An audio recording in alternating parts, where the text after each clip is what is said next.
Olá, meu nome é Ricardo Santos, eu sou historiador e esta aqui é uma aula para o 9º ano do ensino fundamental. Na aula anterior, nós fizemos uma introdução geral ao tema da Guerra Fria. Na sala de aula, nós problematizamos esse conteúdo e fizemos as atividades propostas. Agora, se você não é meu aluno e está aqui por curiosidade, obrigado, pode acompanhar a gente também. Pois, se na sala de aula eu interajo com os meus alunos, aqui eu interajo com os seus comentários colocados embaixo. Dada essa introdução, agora vamos começar a nossa aula propriamente dita.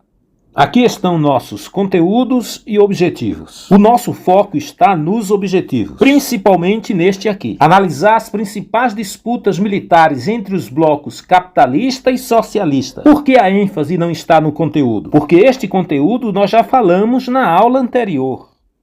Agora observe com atenção esta imagem. De acordo com o contexto da aula, dá para perceber que é uma referência à Guerra Fria. Você poderia me dizer por quê? Apesar das bombas atômicas presentes, por que eles usam as flechas? Se quiser analisar melhor a imagem, dá um stop, congela a tela e depois coloca teu comentário aí abaixo. Mas se você é meu aluno, já sabe, discute com a tua dupla catalisadora e coloca a resposta no caderno. Na sala de aula, nós vamos problematizar essa questão com vocês. Agora vamos passar a analisar alguns dos principais conflitos da Guerra Fria. Esse foi o primeiro grande momento de tensão após a Segunda Guerra Mundial. Esse conflito começou em 1950, ano em que os comunistas do norte da Coreia, apoiados por chineses e soviéticos, invadiram o território sul da Coreia, que era apoiado pelos norte-americanos. O conflito terminou sem ter um vencedor, 3 anos depois do seu início. Esta é a razão pela qual, até hoje, a Coreia é dividida entre Coreia do Sul e Coreia do Norte. Outro período de grande tensão foi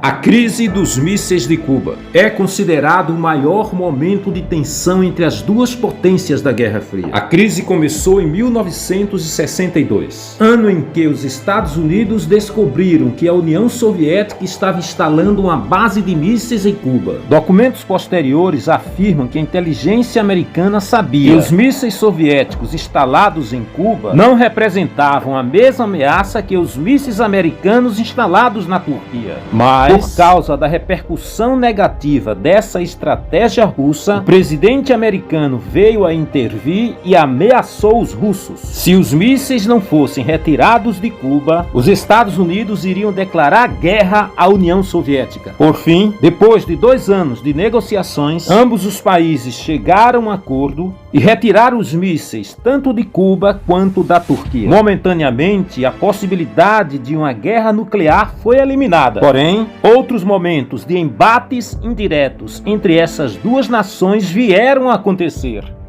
Guerra do Vietnã.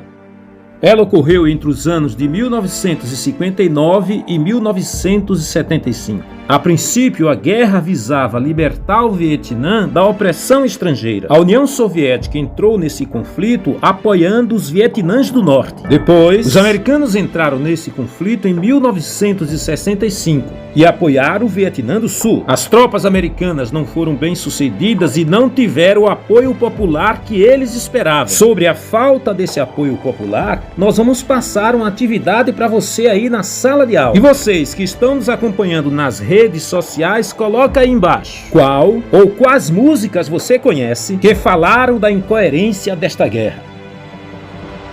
Guerra do Afeganistão.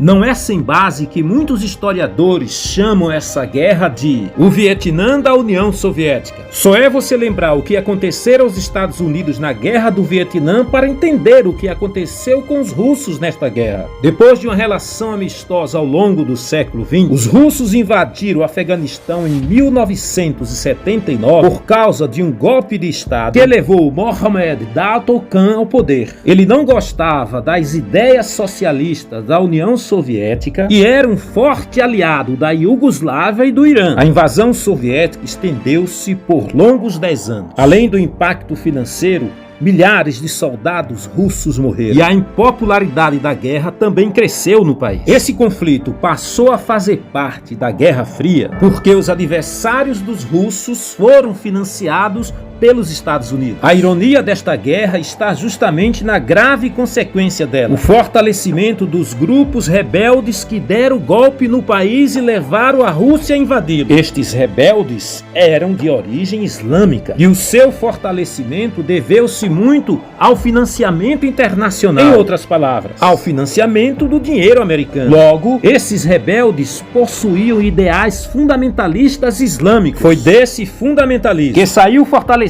da guerra do Afeganistão por causa do dinheiro americano que surgiram dois grandes grupos terroristas da atualidade: a Al-Qaeda e o Talibã, potenciais inimigos dos Estados Unidos na atualidade. Sem a cooperação política e militar, nem os Estados Unidos nem a União Soviética poderiam protagonizar o período da Guerra Fria. Dentre estas formas de cooperação se destacam o Plano Marshall e o Comecon. Como já foi dito em aula anterior, o governo americano disponibilizava dinheiro a juros baratos para os países destruídos na Segunda Guerra Mundial, desde que este país ajudasse a conter o avanço do comunismo. Com o mesmo objetivo, os soviéticos criaram a Comecon, uma sigla em inglês que quer dizer Conselho para Assistência Econômica Mútua. No campo militar, duas outras alianças foram feitas. Os Estados Unidos criaram a OTAN e a União Soviética criou o Pacto de Varsóvia. A primeira em 4 de abril de 1949, a segunda em 1955, ou seja, 6 anos depois. Ambas as alianças queriam garantir a segurança das nações que participavam do bloco. Se uma fosse agredida, todas as outras se mobilizariam na defesa dela. O impacto da Guerra Fria na Alemanha foi tão grande que uma de suas cidades se tornou o símbolo da Guerra Fria. Dê atenção para esses detalhes. No final da Segunda Guerra Mundial,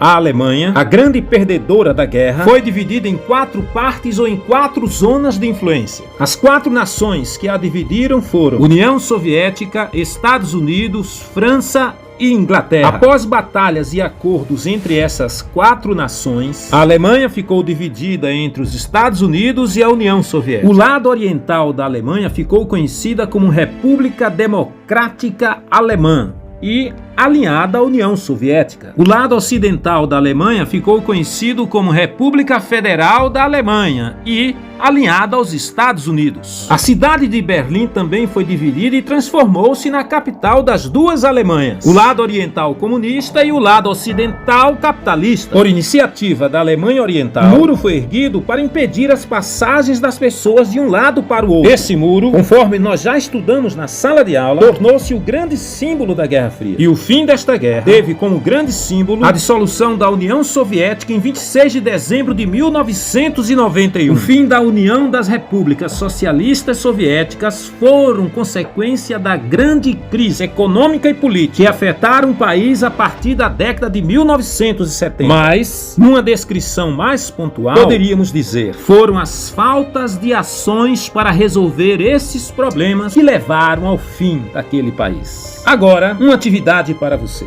Explique no seu caderno de que forma a invasão ao Afeganistão e o acidente nuclear de Chernobyl contribuíram para apressar a dissolução da União das Repúblicas Socialistas Soviéticas. Descreva, com suas palavras, o simbolismo do Muro de Berlim para a Guerra Fria.